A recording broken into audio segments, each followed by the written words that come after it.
بسم اللہ الرحمن الرحیم۔ السلام علیکم ناظرین، آپ کو عثمان وائس ٹی وی چینل پہ آنے کا دل کی گہرائیوں سے خوش آمدید۔ حضرت موسیٰ علیہ السلام کی پیدائش کا واقعہ۔ ایک رات فرعون نے ایک خواب دیکھا کہ شام کی طرف سے ایک آگ آئی اور اس آگ نے تمام گھروں کو جلا ڈالا، جبکہ بنی اسرائیل والے محفوظ رہے۔ دہشت کے عالم میں بیدار ہونے کے بعد فرعون نے تمام کاہنوں اور نجومیوں کو جمع کر کے اپنا خواب بیان کیا۔ نجومیوں نے اسے بتایا کہ بنی اسرائیل میں ایک بچہ پیدا ہوگا جو فرعون کی بادشاہت کو ختم کرے گا۔ بنی اسرائیل کے یہاں بھی شروع سے ہی یہی بات مشہور تھی، لہٰذا اس خواب کے بعد وہ مزید فکر مند ہو گیا اور اس نے حکم جاری کر دیا کہ بنی اسرائیل میں پیدا ہونے والے تمام لڑکے قتل کر دیے جائیں۔ اس حکم کے مطابق فرعون کے حواری اور اس کے سپاہیوں نے ہر ممکن قدم اٹھایا تاکہ کوئی بھی نومولود لڑکا زندہ نہ بچ پائے، لیکن اللہ کے فیصلے اٹل ہوتے ہیں۔ دیکھتے ہی دیکھتے بنی اسرائیل کے ہزاروں نومولود بچے ذبح کر دیے گئے۔ ان دنوں حضرت موسیٰ علیہ السلام کی والدہ اپنے حمل کے ابتدائی دنوں میں تھی۔ اللہ نے ان کی حفاظت کا سامان اس طرح فرمایا کہ ان کی والدہ پر معمول کے مطابق حمل کے آثار ظاہر نہیں ہوئی، جن سے آپ فرعون کی چھوڑی ہوئی داغیوں کی نگاہ میں نہ آئی۔ انہوں نے اس بات کو چھپائی رکھا یہاں تک کہ پیدائش کا وقت قریب آ پہنچا اور انہوں نے بچے کو جنم دے دیا۔ اس بارے میں سوائے قریبی لوگوں کی کوئی اور نہیں جانتا تھا۔ نجومیوں نے فرعون کو اطلاع دی کہ بچہ پیدا ہو چکا ہے۔ اس اطلاع نے فرعون کو بدحواس کر دیا۔ اس کے سپاہیوں نے گھر گھر تلاش شروع کر دی۔ حضرت موسیٰ علیہ السلام کی والدہ سخت پریشان تھی۔ 3 مہینے تک انہوں نے حضرت موسیٰ علیہ السلام کو چھپا کر رکھا، لیکن زیادہ عرصہ تک بچے کو شاہی جاسوسوں کی نظروں سے چھپانا ممکن نہ تھا۔ پھر بھی وہ اپنی پوری کوشش کرتی رہی، یہاں تک کہ ان کے پاس اللہ کا حکم آ گیا۔ یہ حکم اللہ نے ان کے دل میں ڈالا تھا۔ حضرت موسیٰ علیہ السلام کی والدہ کے دل میں خیال آیا کہ تابوت کی طرح ایک صندوق بنایا جائے اور اس بچے کو ان صندوق میں رکھ کر دریا نیل کے بہاؤں پر چھوڑ دیا جائے۔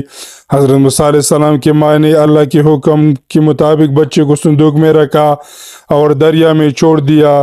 ساتھ ہی حضرت موسیٰ علیہ السلام کے بیان سے کہا کہ تم اس کے پیچھے پیچھے چلتی جاؤ۔ لہٰذا وہ دریا نیل کے موجوں میں چلے اور ان کی بہن کنارے کنارے چلی۔ صندوق بہتا ہوا محل کے تالاب میں پہنچ گیا۔ وہاں فرعون کی بیوی اور خدمائیں لطف اندوز ہو رہی تھی کہ صندوق پر ملکہ کی نظر پڑی۔ اس نے کنیزوں کو حکم دیا کہ صندوق کو تالاب سے نکال لاؤ۔ جب صندوق کھولا گیا تو اس میں ایک حسین اور تندرست بچہ آرام سے لیٹا ہوا تھا۔ ملکہ بہت خوش ہوئی، اس کے آنکھوں میں ممتا اتر آئی۔ شفقت و محبت سے بچوں کو گود میں لے لیا۔ ملکہ نے سوچا کہ اس بچے کو بیٹا بنا کر پالنا چاہیے۔ محل میں کسی نے خدشہ ظاہر کیا کہ یہ بچہ بادشاہ کی سلطنت کو ختم کرنے کا سبب بھی بن سکتا ہے۔ فرعون کے دل میں بھی یہ خیال آیا کہ کہیں یہ بچہ بنی اسرائیل کا وہ لڑکا نہیں ہو جس کے بارے میں نجومیوں نے پیشگوئی کی تھی، لیکن فرعون کی بیوی نے کہا یہ بھی تو ہو سکتا ہے کہ یہ بچہ ہمارے آنکھوں کی ٹھنڈک بنے، یعنی ہم ان کو اپنا بیٹا بنا لیں۔ اس پر فرعون نے کہا یہ صرف تیری آنکھوں کی ٹھنڈک ہے، میری نہیں۔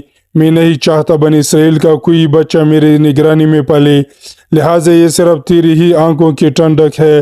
حضرت ابن عباس رضی اللہ عنہ فرماتے ہیں کہ اگر فرعون یہ بات کہہ دیتا کہ یہ میری بھی آنکھوں کی ٹھنڈک ہے تو اللہ تعالیٰ اسے بھی ہدایت دے دیتا۔ ملکہ نے اس بچے کا نام موسیٰ رکھا، جس کے معنی ہے کہ وہ شخص جو پانی سے نکالا گیا ہو۔ بچے کو جب محل میں لے جایا گیا تو اس نے دودھ کے لیے رونا شروع کر دیا۔ بچے کے پاس دودھ پلانے والی لائی گئی، لیکن بچے نے کسی عورت کا بھی دودھ نہ پیا۔ جو عورت بھی آپ کو دودھ پلانے کی کوشش کرتی ناکام ہو جاتی۔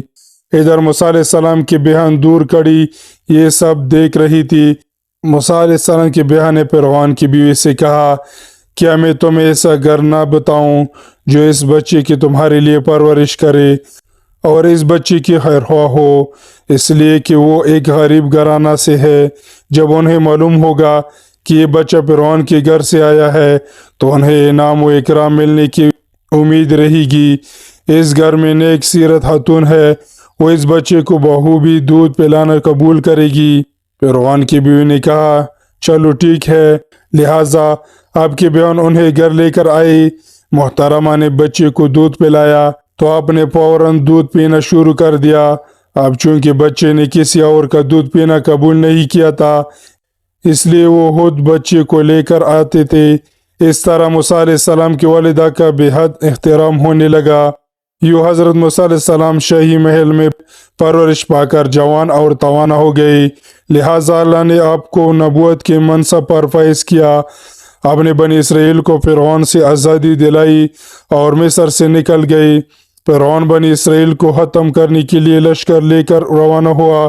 جب بنی اسرائیل بحر احمر کے قریب پہنچے تو اللہ نے ان کے لیے دریا کے بیچ سے راستہ کھول دیا۔ یہ وہی موقع تھا جب فرعون کا وہ خواب پورا ہونے والا تھا اور اس کی بادشاہت اور لشکر تباہ و برباد ہونے والا تھا۔ بنی اسرائیل تو سمندر کے پار چلی گئی، مگر جب فرعون اپنے لشکر سمیت ان کے پیچھے آیا تو سمندر کا یہ راستہ بند ہو گیا اور وہ اپنے لشکر سمیت اس سمندر میں غرق ہو گیا۔